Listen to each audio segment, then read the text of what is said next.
Assalamu alaikum wa rahmatullahi wa barakatuh. This is your English teacher Khalid Yunus Osman. Welcome to lesson 11. Cashirkii koob iyo tobanaad waa conversationkii koob iyo tobanaad ee taxanihii aynu bilownay ee ku saabsanaa 100 conversations challenge. Waa challenge aynu ku dhammaystirayno 100 conversation. Videoga aad hadda daawanaysana waa kii koob iyo tobanaad. Haddii videogan yahay kii ugu horreeyay ee kaasoo horbaxa ama aad daawato, please go back and watch lesson 1 ama conversation 1 ilaa conversation 10. Inta dhimana inala dhammayso challenge-kan, subscribe inoo saar oo familiga kusoo biir, asxaabtaana la wadaag. Thank you very much. Conversation horta waan akhrinayaa, markaan akhriyo kadib ayaan macnahana ku raacin.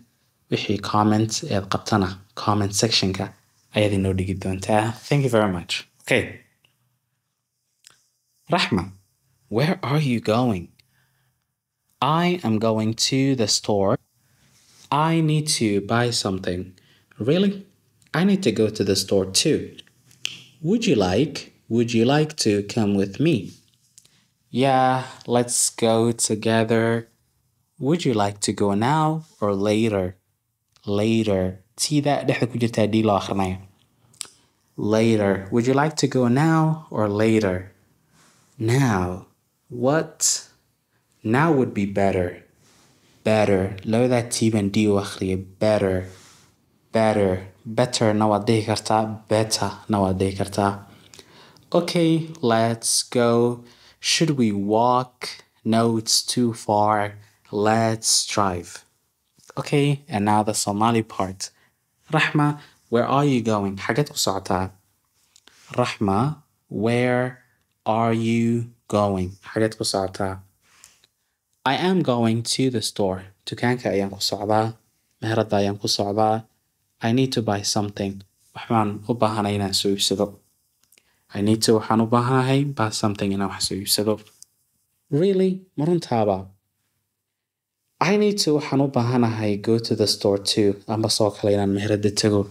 Would you like ma jeclaan lahayd to come with me inaad i raacdo? Yeah, ha.